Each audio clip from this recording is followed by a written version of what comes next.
TIFU left a bank notification on my Apple Watch at Thanksgiving, and now my family thinks I owe them. Today I realized that even if you think you've got everything under control, sometimes all it takes is one screen tap for your entire personal life to collapse.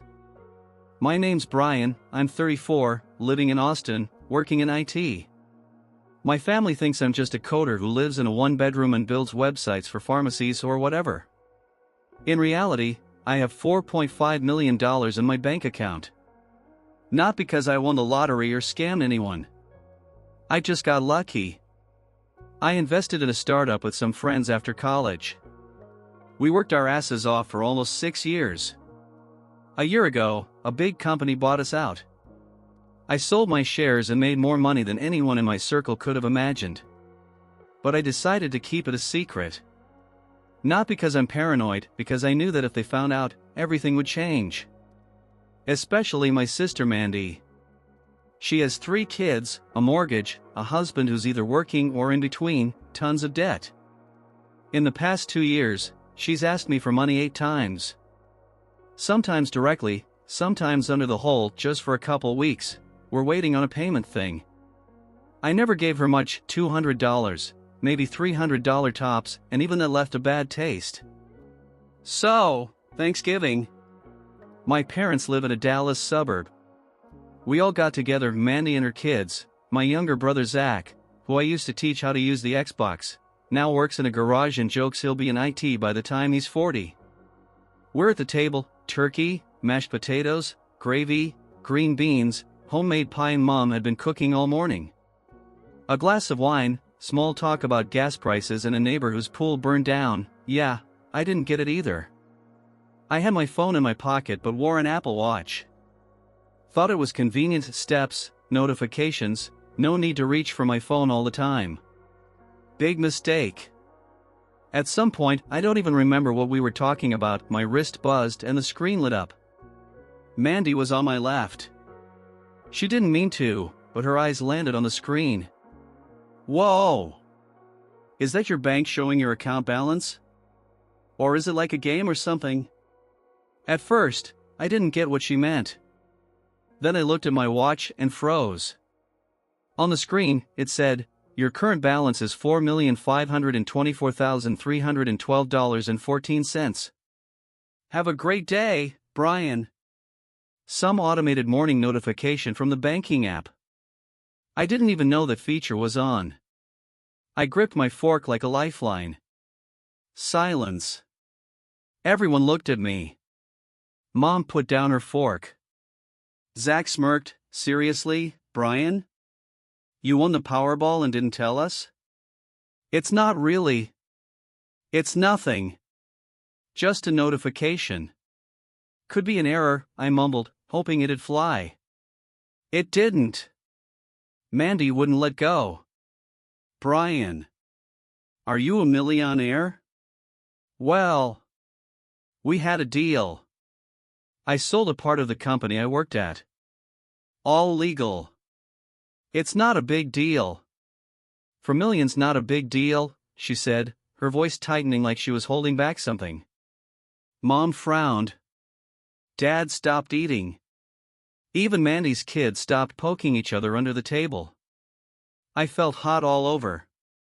I'd never been the center of attention at a family dinner before. Usually it was Mandy talking about her kids or Zach cracking jokes.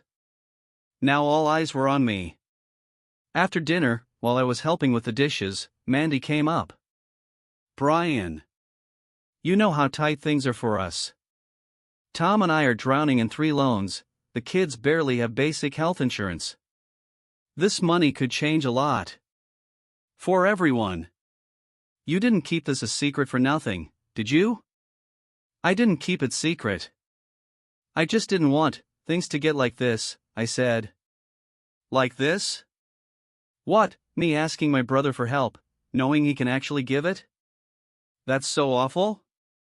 I didn't answer. She left, shaking her head.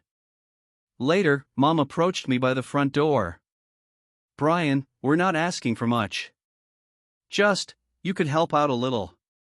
We're family. Dad needs a new roof. You get it, right?" Dad was standing nearby, silent, looking down at the floor. When I got in my car, I felt like I'd been robbed, not physically, but emotionally. Before that dinner, I was just Brian, brother, son, or regular guest at the holiday. Now I was Brian with millions, and every move, every word felt different. The next morning, I woke up to a message from Mandy. Could you send us at least $15,000? We urgently need to cover a medical bill for Sam. We'll pay it back, promise. I didn't reply. Just stared at the screen, feeling something simmer inside. Not about the money. About how quickly they decided they were entitled to it. The texts didn't stop. After Mandy asked for $15,000 for Sam's medical bill, I didn't respond. I didn't even open it at first. But that didn't matter. She sent another an hour later. Then another. I just don't understand why you're acting like this. We're family. What's the point of money if you can't help your own? It's not like we're asking for millions. Then Mom joined in. A softer tone, but it hit just as hard. Brian, honey, your sister is really hurt. She's not trying to take advantage. She just needs help. We raised you to care about your family. I hope you remember that. That last one stuck with me. I don't know why. Maybe because it wasn't a demand, it was a guilt trip dressed up like motherly concern. It made me feel like a 12-year-old who forgot to do chores, not a grown man who had to hide his financial life from the people who claimed to love him unconditionally. I didn't respond to any of them that day.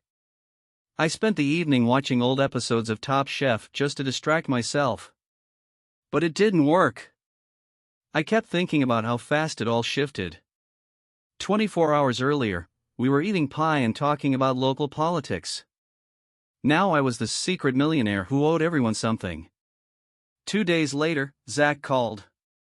He never calls. I picked up, and he went right into it. Hey, just wanted to say, people are kind of pissed, man. I rubbed my eyes. Whose people? Mom, Mandy, even Dad. They think you've been hiding stuff. Mandy said you've got, like, investment accounts and houses or whatever. I sighed. I have one apartment. I rent it. I had a lucky break. We sold a company. That's all. Then why didn't you say anything? Because this exact thing is what I was trying to avoid. He didn't say anything for a second. Then. Yeah, well. It's kind of hard to act normal when one of us is secretly loaded and the rest are living paycheck to paycheck. I wanted to scream. I didn't choose to be born into a family that treats financial stability like a betrayal. I worked for years on a startup that might have gone nowhere. I lived on instant ramen and took freelance gigs on weekends to stay afloat. Nobody cared when I was broke and exhausted. But now that something worked, now it was a family emergency. I didn't tell anyone because I didn't want to be treated differently. I didn't want every interaction to be about money. I just wanted to keep things normal. Well, too late for that now, Zach said, and hung up. Later that night, I got an email from Mandy. A full-on essay. She said it wasn't fair that I had the chance to escape while they were still drowning. She said I had a moral obligation to help. She reminded me of all the birthdays I missed, all the times I didn't come home for Christmas. She said this was just more proof that I'd always thought I was better than them. I sat at my desk and stared at the screen. I started to reply 3 different times. Deleted each one. At 11:47 p.m., I finally sent something. Mandy, I didn't tell anyone because I didn't want money to come between us. I love you. But all of this, makes me feel like I was right to keep it quiet. She replied in 3 minutes. You love us, but not enough to help? Got it. The next morning, I got a call from Dad. We rarely talk unless it's a birthday or a big family event. He didn't yell. He didn't guilt trip. But his voice was cold. You should have told us, Brian. I kept quiet. You know we would have supported you. We always have. I wanted to say, would you? Would you really? Or would you have started measuring my love in dollar amounts like everyone else is now? But I didn't. I just said, I know.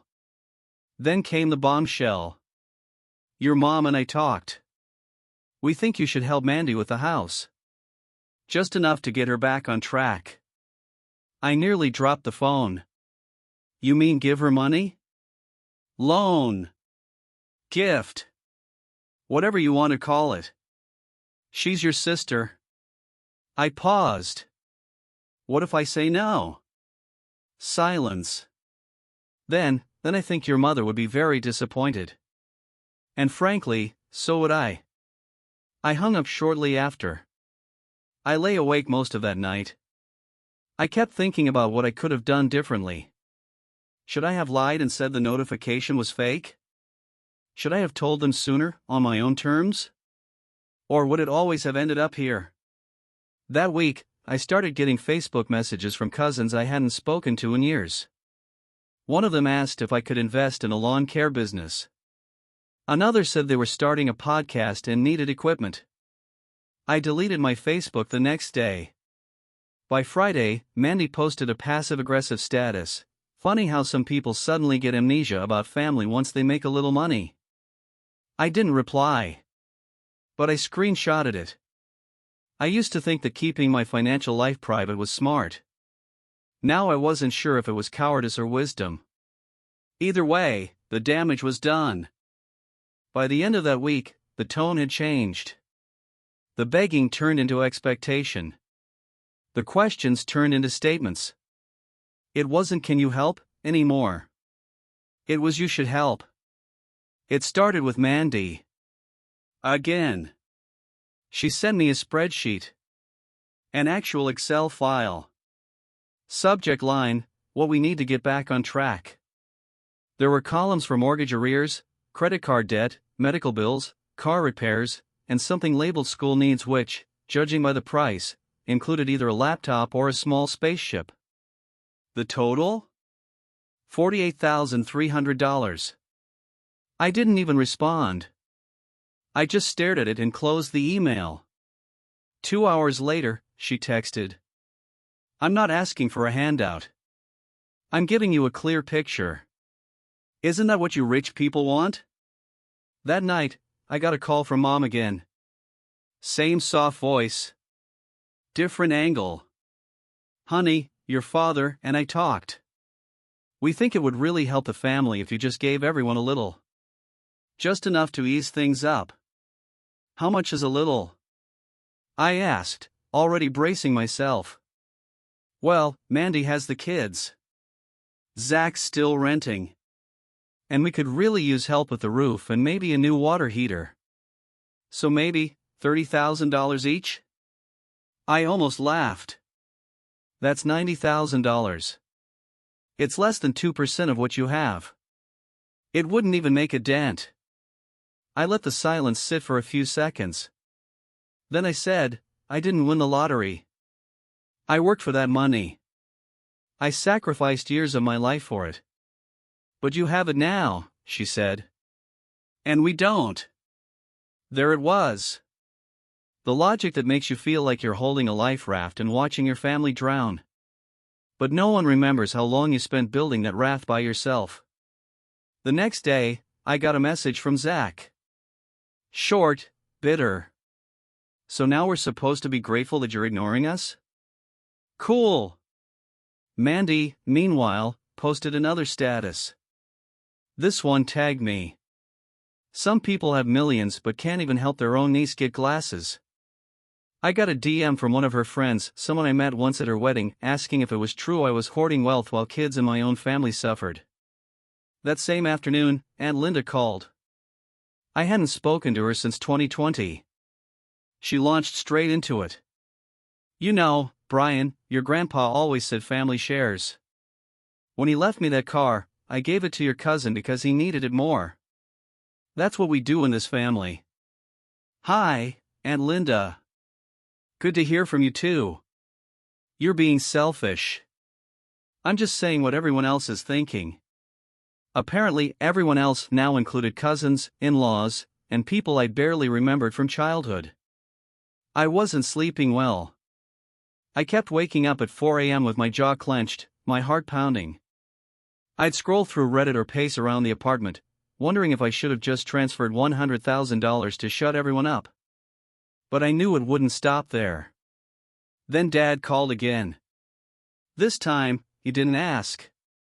He just told me. You've benefited from the family. From our values. From our sacrifices. Now it's your turn to give back. What does that even mean? It means it's time you understood that money doesn't belong to one person.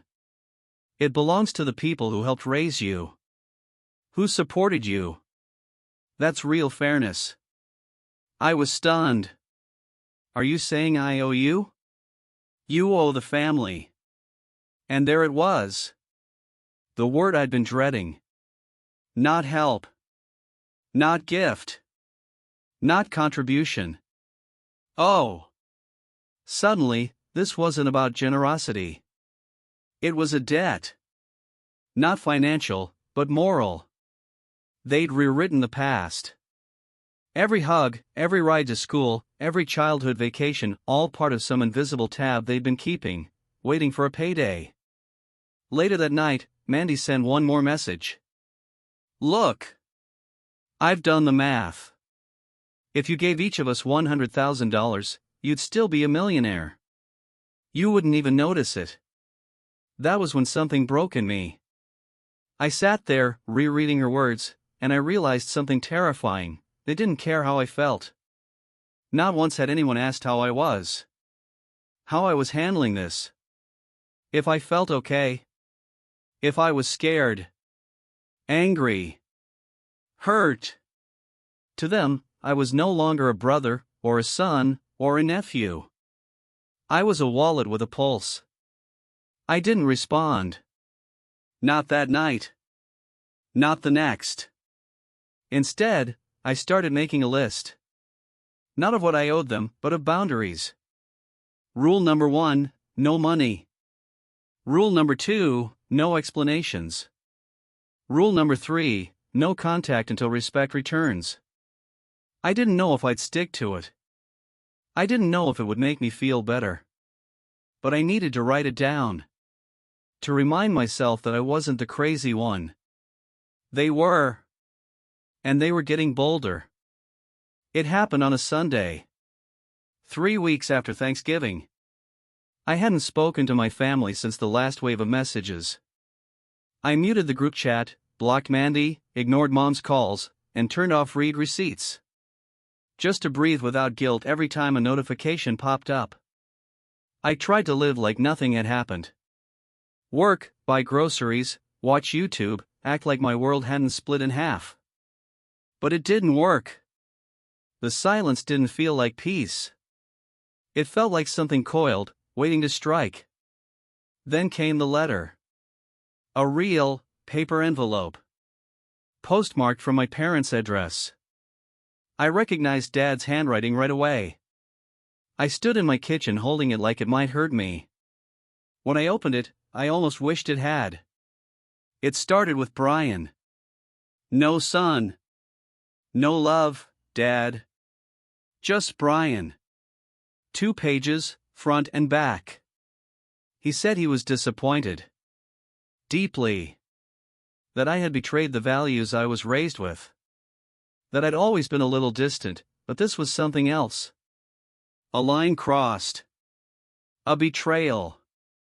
He wrote that helping family isn't charity, it's duty.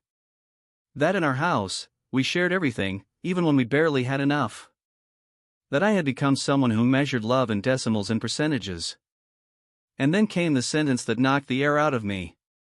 Until you remember where you came from and who helped you get there, we don't have much to say to each other. It ended with, good luck. You'll need it. No signature.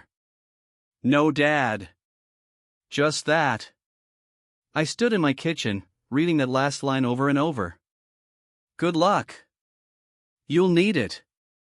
Like a curse. Like he had stopped being my father.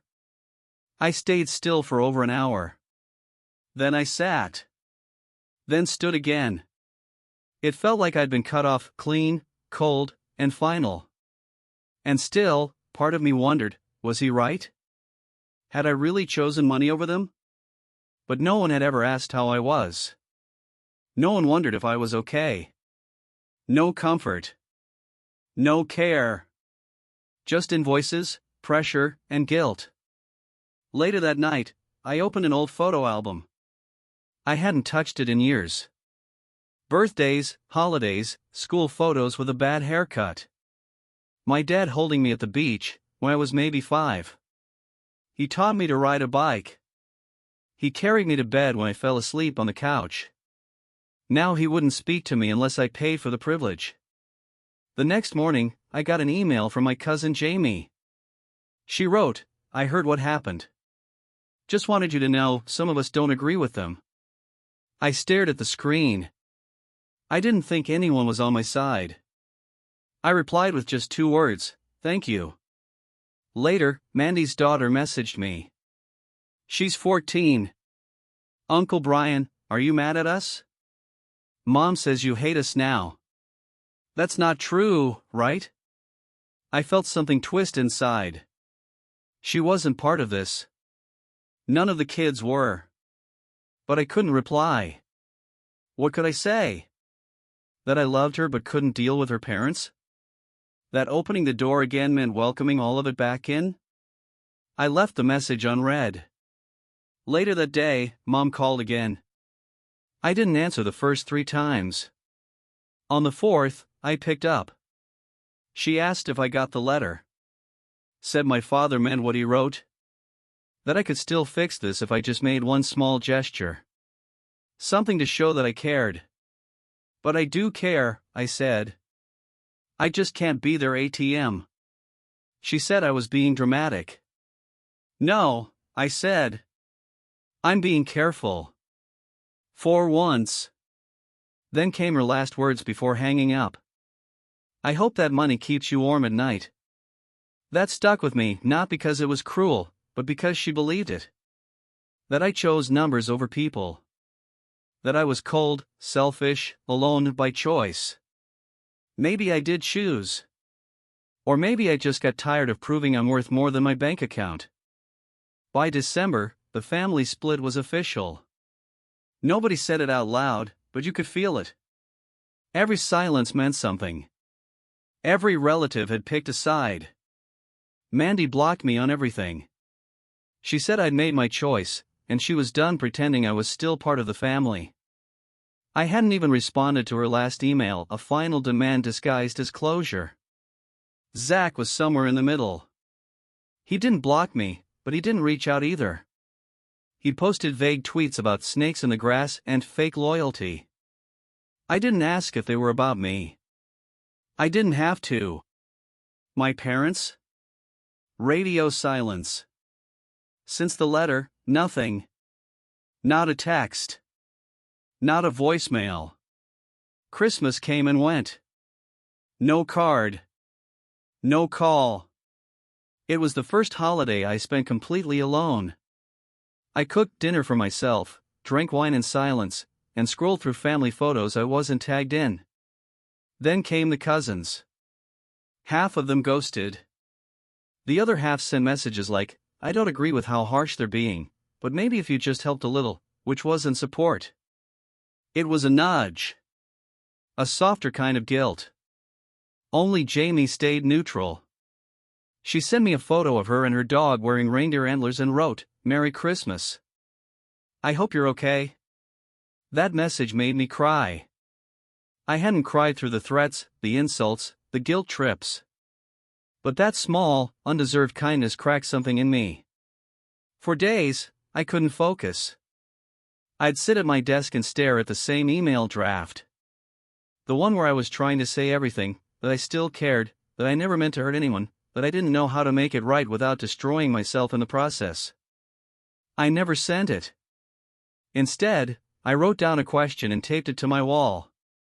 What kind of love comes with a receipt? That's what it all came down to. If their love had a price tag, was it ever love? Was I selfish for protecting myself? Or were they selfish for demanding I prove my love through money? I didn't know anymore. I started therapy. My therapist said something that stuck: just because people call it love doesn't mean it's not manipulation. Still, part of me felt like I was the villain in someone else's story. In Mandy's story, I was the brother who let her kids suffer. In Dad's story, I was the son who turned his back on tradition. In Mom's story, I was the disappointment she couldn't explain to her friends. No matter how I looked at it, I lost something. Some days, I almost texted back. Almost wired money. Almost said, "Let's just fix this." But every time, I stopped. Because I knew if I gave them what they wanted, they'd smile, hug me, thank me, and then come back next time. And next time. And the time after that. And each time, it would feel less like love, and more like rent. So I waited. I stayed silent. January came. Then February. I started sleeping better. I stopped checking my phone every 5 minutes. I read books again. Cooked real meals. Sat in the sun. But even peace comes with its own kind of loneliness. I watched my niece's birthday come and go through Instagram stories. I saw photos of Mandy's kids opening gifts I didn't send. I saw Dad laughing at a barbecue with people who now looked like strangers. And I kept asking myself the same question. If you love someone truly, should you help them, even when they hurt you to get it? I still don't know the answer. Maybe that's what real adulthood is. Not having the answers. Just sitting with the questions, hoping you chose the right kind of pain. All I know is, I miss them. Even now. Even after everything. But I also know, I'm not the same person I was before that Thanksgiving. And maybe that's okay. Maybe growing up means learning that sometimes, love isn't about what you give, it's about what you refuse to give away. Even if it costs you everything.